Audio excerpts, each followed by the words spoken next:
Bugun ertalabdan o'zbekistonlik 15 millionga yaqin insonni shaxsiy ma'lumotlari tarqalib ketgani haqidagi xabarlar butun internetni yondirdi va bu xabarlar katta ehtimol bilan rost.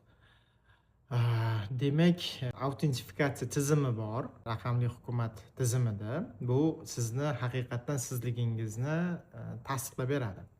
Bundan juda ko'p davlat idoralari foydalanadi. Mana shu umumiy tizimdan. Mana shu tizimdan ma'lumotlar sizdirilgani aytilmoqda.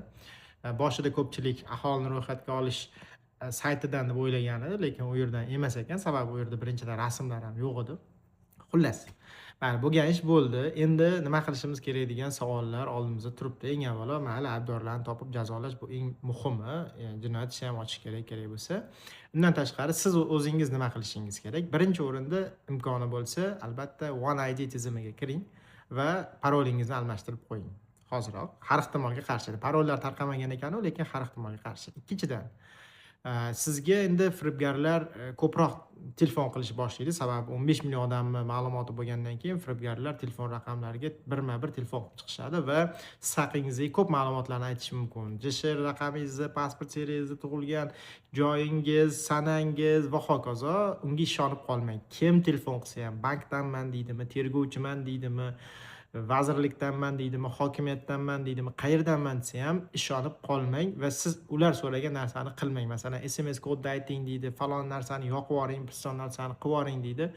Ishonmang, bundan keyin mana shunaqangi qo'ng'iroqlar ko'payadi. Va oxirgi muhim maslahatim, siz o'z nomingizga kredit olishni taqiqlab qo'ying. Buni imkoni bor, hozir ko'rsataman. Buning uchun MyGo'z portaliga shaxsiy profilingiz orqali kirasiz va kredit bitimini tuzishga taqiq qo'yish yoki taqiqni olib tashlash degan xizmatni qidirib topasiz va mana shu xizmatdan foydalanganda, demak, kreditga taqiqni yoqish degan statusga o'tkazib qo'yasiz. Yoqilgan degan yashil yozuv chiqishi kerak.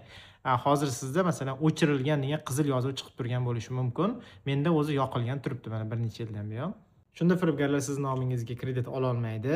Chunki bank kredit ajratayotganda taqiq bor yoki yo'qligini tekshiradi. Endi buni nafaqat o'zingiz uchun, balki ota-onangiz va yoshi kattaroq qarindoshlaringiz, oila a'zolaringiz, masalan, bobo-buvlaringiz uchun ham albatta yoqib qo'ying, chunki ularni aldanish xavfi biznikidan ko'ra yuqoriroq. Yana bir ma'lumot, kredit olishni taqiqlashni hozir krediti borlar ham qila oladi. Ya'ni bu yangi kredit olishni taqiqlashga ta'sir qiladi. Avvalgi kreditlarga mutlaqo aloqasi yo'q. Mana shu maslahatlarga amal qiling. Qolgani bir gap bo'lar, kuzatamiz.